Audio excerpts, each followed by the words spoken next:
السلام عليكم. انا اليوم جبت لكم هذا الطبق ديال صدور الدجاج بالرز ومعاهم شلاضه كيجيو زوينين للعشاء، وحتى الطلبه كيمكن لي يصاوبوهم. ساهل، يمكن لكم تصاوبوهم في العشاء ولا في الغداء، كيجيو رائعين المذاق والسرعه. هنا فواحد الاناء غادي ندير واحد الطريف ديال الزبده وواحد نص بصله ونحاول نشحرهم. غناخذ هذاك الروز الابيض اللي غسلته شي 4 المرات حتى ما بقاش فيه لابيض. من بعد غادي نحركو مزيان حتى تدخل فيه ديك البصله والزبده. درت له شويه د الملحه وشويه د الابزار، ودرت ليه الماء غير سنتيم فوق الماء، وخليته حتى ولا كيدير هذوك الفقاعات. ومن بعد نقصت عليه البوطه بزاف وخليته 10 دقائق. صافي حليت عليه لقيته محلول وزوين بزاف. هذا الرز هذا يمكن لكم تستعملوه مع اي حاجه وحده اخرى، كيجي زوين ومحلول وكيجي زوين بزاف.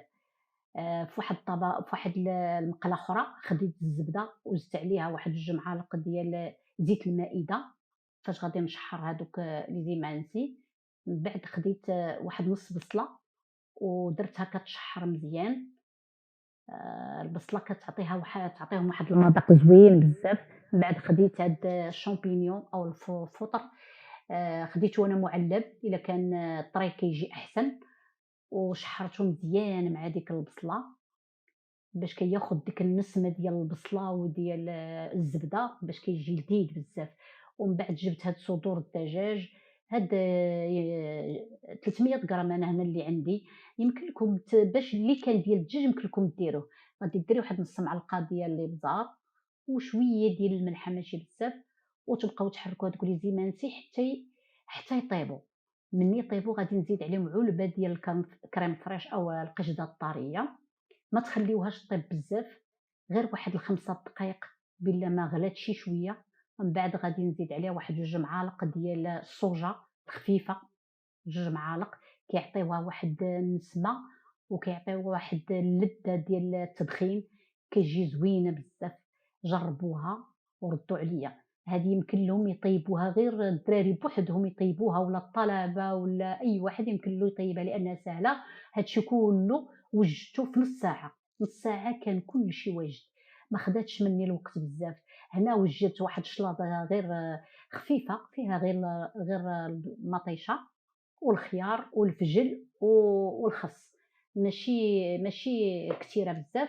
ولكن المهم هي لاصوص ديالها اللي بغيت نوريها لكم. زوينة بزاف، كتجي كاع في لي صوص ديال الشلاضة لذيذة بزاف، وهي اللي راه اعتمدت عليها باش نديرها لكم. ملي كملت هنا بالتقطاع ديال الشلاضة، أنا بديت كنوجد لاصوص. خديت 2 معالق كبار ديال الخل ومعلقة ديال الزيت وشويه د الابزار وشويه د الملحه، معلقه كبيره ديال لاموطارد ومعلقه كبيره ديال العسل. كتجي ما بين محمضه وحلوه وكتجي زوينه بزاف. هنا في الاناء ديال التقديم انايا حطيت هذاك الخس بحال هكاك. هاد الوزن هذا عطاني 2 ديال الطباصل مزيانين. كتجي واحد الأكلة خفيفة وزوينة وسريعة في نفس الوقت، مزيانة للموظفات والطلبة، ويمكن أي واحد يمكن له يديرها. كتجي زوينة بزاف وكتجي لذيذة بديك لاصوص ديالها.